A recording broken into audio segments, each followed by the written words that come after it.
सास, माँ, बहू और बेटी। नहीं नहीं, ये कहानी इन सारे के सारे रिश्तों की नहीं, बल्कि 2 रिश्तों में ही सभी रिश्तों के होने की है। अरे बहू, मेरे और तेरे ससुर जी की रोटी मत बनाना, मैं बना लूंगी, दिन तक ठंडी हो जाती है। बहू जो कि एक वर्किंग लेडी थी। नहीं नहीं माँ जी, मैं अच्छे से कपड़े में लपेट देती हूँ ना, आप क्यों मेहनत करेंगी, माइक्रोवेव में गर्म कर लेना। अरे नहीं बहू, मेहनत मत कर, वैसे भी ऑफिस में कम मेहनत होती है क्या, जा रहने दे। लेकिन बहू मानती नहीं, वो सास ससुर की रोटी बना कर ही जाती है। दोपहर में खाने के वक्त ससुर जी कहते हैं, अरे बहू को रोटी बनाने के लिए क्यों मना कर दिया, क्या हो गया, ठंडा ही तो खाते आए हम लोग हमेशा से। अरे वो क्या है ना, सुबह ऑफिस जाती है, घर का सारा काम करने में वक्त लग जाता है, अरे थकती है वो अलग, तो मैंने सोचा बहाने से ही थोड़ा कम काम करवाऊं। ससुर मुस्कुरा रहे होते हैं। यह तो अच्छा है, बहू को समझना जरूरी है। वक्त बीत रहा था, घर में सब खुश थे कि एक दिन, माँ जी आप शाम को थोड़ा टहलने निकला करें, घर पर रह रहकर हड्डियां जाम होती है, पापा को भी ले जाया करिए, मैं वक्त पर तो आ जाती हूँ।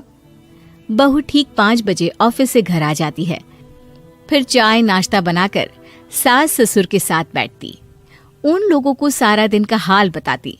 रात को पति घर आता है। क्या बात है बेटा, ऑफिस से आकर कभी हम लोगों के साथ भी बैठा कर। अरे माँ, दिन रात काम करके मन ही नहीं करता, अगले दिन की फिर तैयारी होती है, आप और पापा ही कमरे में आ जाओ। इससे अच्छी तो बहू है, कितना भी थकी रहे, घर आकर हम लोगों के लिए चाय नाश्ता बनाना, फिर बातें करना। बहू ना होती तो हम बुढ़ा बुढ़िया तो बैठे ही रह जाते। सास और ससुर अब बहू के कहने पर शाम की सैर पर निकलने लगते हैं। सास की कई सहेलियां बनती है तो ससुर को भी कुछ बुजुर्ग लोगों का ग्रुप मिल जाता है। कैसा रहा सहेलियों के साथ शाम का वक्त? हम लोगों ने तो भाई खूब योगा किया। अरे हम लोगों को गप्पों से फुर्सत ही नहीं होती। वैसे मिसेस मल्होत्रा आज बहू के बारे में कुछ बोल रही थी। तभी वहां ऑफिस से बहू आ जाती है जो जींस और टॉप में होती है। क्या बात है माँ, क्या कह रही थी आपकी सहेली आपकी बहू के लिए? सास इस बार बहू को कुछ अलग तरीके से देखती है और उल्टा सवाल ही दाग देती है। क्या कह रही थी वो हटा, ये बता, तेरे ऑफिस में तो मर्द भी काम करते होंगे ना? बहू जो अब तक मजाक कर रही थी वो सीरियस हो जाती है। मर्द होंगे नहीं माँ जी, मर्द ही ज्यादा है, हम 5 ही लड़कियां हैं ऑफिस में। अरे तो अच्छा लगता है क्या ऐसे कपड़े पहनती हो? कल से तुम ना साड़ी पहनकर ऑफिस जाना, और हाँ, शाम का नाश्ता थोड़ा जल्दी बनाया करो, नाश्ता बनाकर बाद में ही ऑफिस के कपड़े चेंज करने जाना। बहू को समझ में नहीं आता कि सास को हो क्या गया है, लेकिन वो कुछ नहीं कहती, सीधे किचन में जाकर चाय नाश्ता बनाती है और सास ससुर को दे देती है।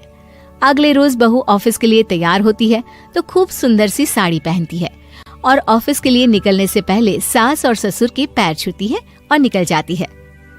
क्या बात है, आज मेधा के ऑफिस में लग रहा है कोई फंक्शन है। अच्छा, पता नहीं, मुझे तो बताया नहीं, वैसे तो सारी बात करती रहती है। अरे देखा नहीं कैसे साड़ी पहनकर जा रही थी? अरे वो तो मैंने ही बोला है उसे। अरे अच्छा लगता है क्या रोज रोज ऐसे सूट या जींस में जाना? बहू हो, बहू बनकर रहो। और आप भी ना मेधा मेधा मत किया करिए, बहू बोला करिए, सर पर चढ़ जाएगी तो दिक्कत हो जाएगी। सास अब बहू को बहू जैसा रखने लगती है, हर बात पर रोका टोकी, हर बात पर ताने। क्या बात है, आजकल लेट आ रही हो ऑफिस से? अरे चाय के लिए भी देर हो जाती है, हम लोग फिर पार्क में भी देर से पहुंचते हैं। सभी की बहुएं वक्त से चाय नाश्ता करा देती है अपने सास ससुर को, बस एक तू ही है जो उस वक्त ऑफिस से निकलती है। माँ जी, वो एक रास्ता पुलिस वालों ने न जाने क्यों बंद कर रखा है, जिसके कारण ट्रैफिक ज्यादा हो जाता है। मैं कोशिश करूंगी कल वक्त से पहले निकल जाऊं। ससुर देख रहे होते हैं कि बहू अब परेशान सी रहने लगी है।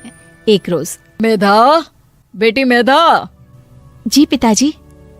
बेटा देख जरा कौन सी टी शर्ट अच्छी लग रही है। वो क्या है ना, शाम को सब बदल बदल कर टी शर्ट पहनते हैं, मैं भी सोच रहा हूँ कि आज कुछ अच्छा सा पहन कर जाऊं। हाँ पिताजी, ये सही है। ये लाल वाली ना बहुत जचेगी आप पर। मेरे पापा पर भी डार्क रंग बहुत जचता है। क्या चल रहा है? अरे ससुर के सामने घूंघट तो छोड़ो, ऊपर से रंग बताया जा रहा है टी शर्ट का। अरे बहू, कोई संस्कार दिए नहीं है क्या तेरी माँ ने? बहू इस बार बहुत निराश हो जाती है। वो वहां से तुरंत अपने कमरे में चली जाती है। अब बहू घर का सारा काम करती, ऑफिस जाती, लेकिन साड़ी और सर पर पल्ला लेकर। एक बार पड़ोसन उनके घर आती है। वाह सुमित्रा बहन, बहू का तो रूप ही बदल दिया। ठीक किया, बहू बहू जैसी ही अच्छी लगती है। अच्छा चलती हूँ मैं।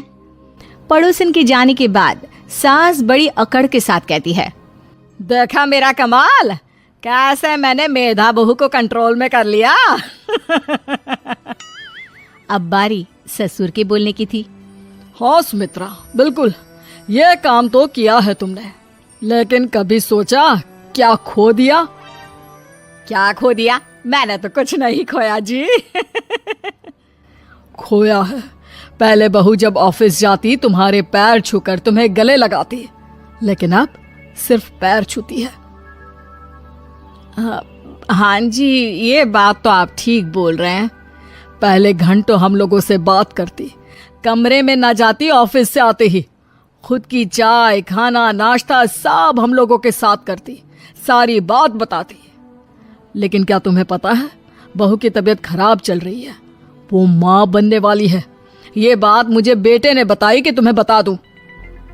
अब सास की आंख में आंसू थे। वो समझ गई थी कि लोगों के कहने में आकर उसने क्या खो दिया। शाम को बहू घर आती है तो माँ किचन में पकोड़े तल रही होती है। अरे माँ जी, आप रहने दीजिए ना, मैं आ तो रही थी। अरे नहीं, जा तू चेंज कर ले, मैं नाश्ता और चाय टेबल पर ही लगा रही हूँ मेधा। सास के मुंह से अपना नाम सुनकर बहू को बहुत अच्छा लगता है। माँ जी, कोई गलती हो गई है क्या? मेरे होते हुए आप काम करे, ये ठीक नहीं है। संस्कारी और समझदार बहू सास को माँ समझती है, लेकिन सास की बेवकूफी उसे सास ही बनाकर रखती है। बहू, मुझे भी थोड़े संस्कार और समझदार बनने का मौका दे, जिससे मैं भी बहू नहीं बेटी को देखूं तुझ में। और हाँ, मेरा होने वाला पोता क्या कहेगा कि दादी ने तो मेरी माँ को बहुत परेशान किया। बहू सास को गले लगा लेती है। नहीं माँ जी, वो कहेगा कि माँ को तो दादी ने बेटी बनाकर रखा है।